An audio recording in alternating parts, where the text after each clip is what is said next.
السلام عليكم مريضات ديالي، كيف بقيتو؟ لاباس عليكم؟ بخير؟ كنترجى من الله سبحانه وتعالى ديما تكونوا على خير وبخير وفي احسن الاحوال والظروف ان شاء الله. وهذا الباقي من رمضان يتكملوا بالصحيحه والسلام ويدخل عليكم ان شاء الله العيد بكل ما كتمنوا ان شاء الله يا ربي.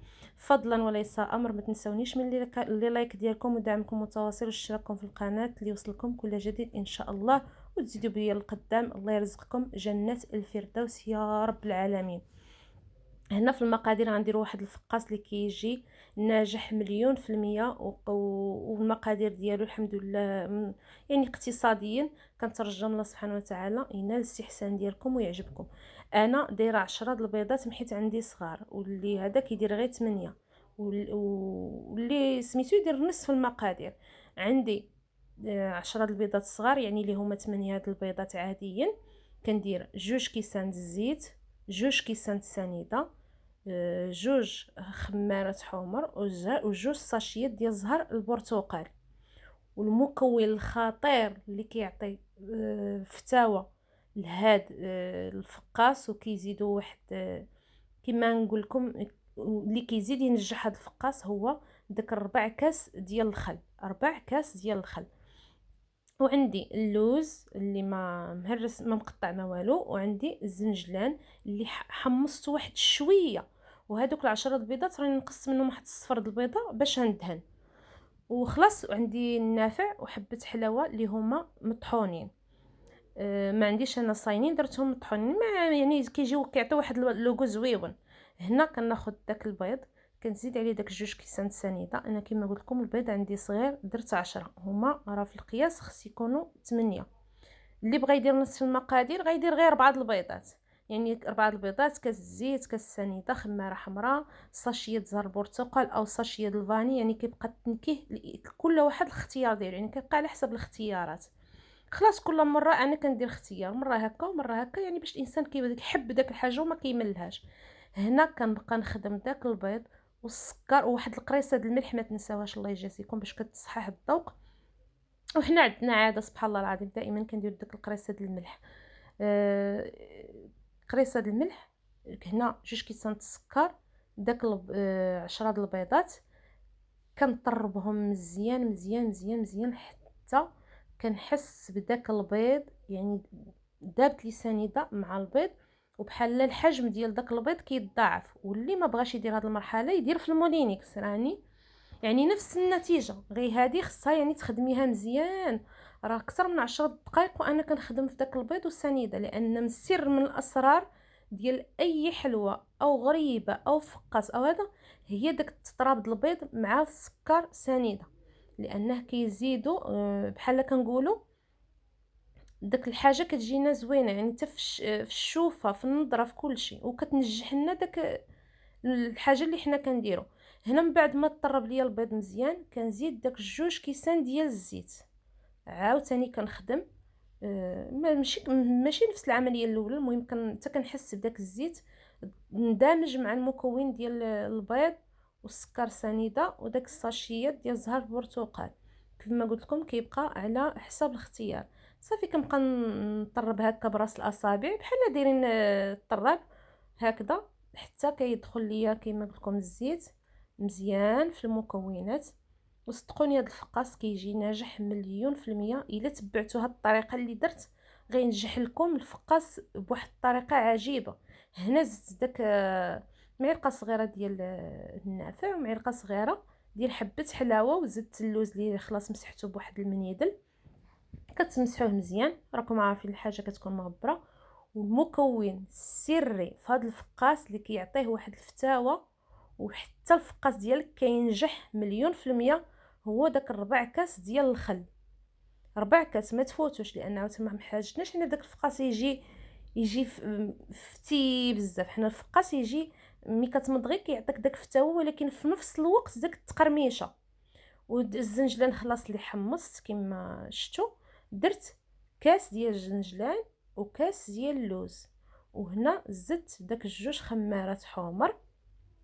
صافي ما كنحتاجش بزاف، كنخلط غير بما كيندمجوا لي المكونات. وغادي نبقى ندير الطحين تدريجيا. وبالنسبه للطحين ضروري تغربلوه في الفقاس، لان باش كيجينا الفقاس مهوي من الداخل، ما كيجيش كما كنقولوا مدقص. وهذاك 4 كاس ديال الخل راه ما كيخليش العجينه ديالنا تجي مدقصه، بحال كيهويها من الداخل. فهمتوني؟ هنا العجينه غير براس الاصابع، الفقاس ما كيتعلكش، غير براس الاصابع كنخلطوا حتى كنحصلوا على داك العجينه اللي بغى خاطرنا حنا. فهمتوا؟ والعجينه ما خصها تكون ما جاريه ما قاصحه، هي هذيك. يعني ملي كنجي نشكلها كتشكل معايا بسرعه، وفي نفس الوقت كتعطيني داك هذا.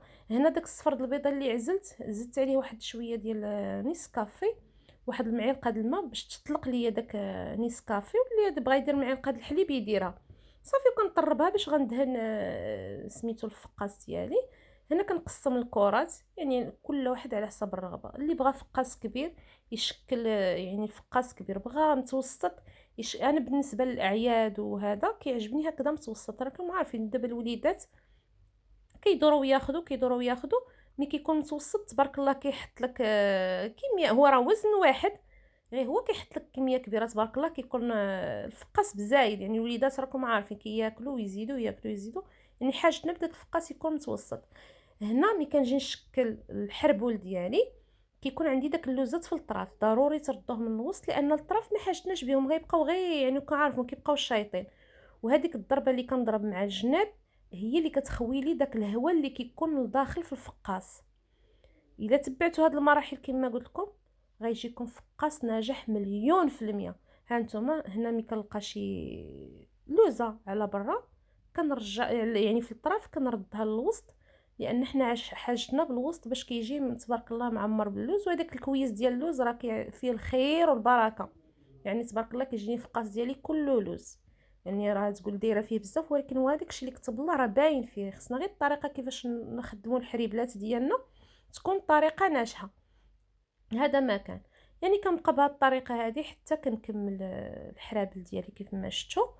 هنا داك البيضه الصفر د البيضه ونيسكافي، زدت كما قلت لكم واحد المعلقه د الماء باش تطلق يعني نيسكافي.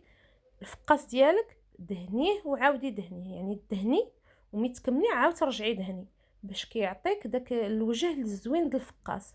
هنا كنشد واحد الفرشيطه كنبقى نسميتو كنطراسي بها داك الفقاس ديالي باش ملي كيطيب ويتقطع كيجي فيه داك الشكل الجميل، يعني كيجي زوين في الشكل ديالو. هنا ما تحتاجي لا تقبيه لا حتى حاجه، يعني ما تقبوه ما والو. السر ديالو في الفران، هذا هو السر في كاين باش ما كيطرطق لياش الفقاس ديالي وما كيعطينيش داك التفرقيعه وكيجي داك الفقاس ديالي بحال ما عرفت كيفاش داير. في الفران دابا غنخدم معكم الفران. السر ديال الفران شنو هو؟ الفران الاخوتي كنديرو على نار تكون شمعه، راه حتى الحراره غنوريها لكم. النار تكون مهيله بزاف بزاف بزاف، يعني قل من انك طيبي الكيكه، وغتخليه الباب منفس. يعني الباب الفران ها نتوما شفتوا الشمعه، الباب الفران تكون منفسه. علاش؟ باش كيطيب ليا داك الفقاس غير في الهواء، ما كيطيبش في داك الحراره المفرطه. من بعد ما كيطيب ليا كنحيدو، كتكون عندي ديجا داك المنادل عندي مفزقين، كنغطيه بعدا استغفر الله ملي كنغطيه باش كيرطب ليا حتى لغدا في الصباح عاد كنقطعو انا. يعني ملي كان هذا كنولي ندير له من يدين من التحت ونغطيه ونغمو بداك الميكا حتى لغدا في الصباح، راه ما كتضيع منه حتى حاجه. يشهد عليا الله هادشي اللي كتشوفوا في الصوره راه هو اللي كاين. بالنسبه الموس خصو يكون موس ماضي، يعني موس حاد، باش ملي كنهبط على داك اللوزه كتقطع ليا في دقه واحده. كيف ما شفتوا هكذا كنبقى حتى لاخر المطاف. كيبقاو لي داك الجنيبات اللي كيتحيدوا ليا من الراس ديال الحربول فقط. صافي كنديرو على نار متوسطه، كنسخن الفران مزيان وكنديرو على نار متوسطه، نديرو من الفوق حتى كيطيب ليا مزيان، عاد كنديرو من التحت ويتحمر ليا كيف ما شفتوا. فقاس كيجي كيشهي ما شهيتكم به.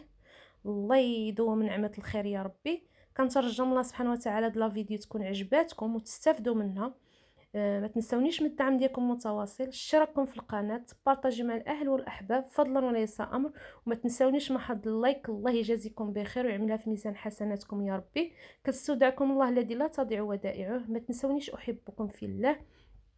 في امان الله، الى فيديو قادم ان شاء الله، ومع اللقاء.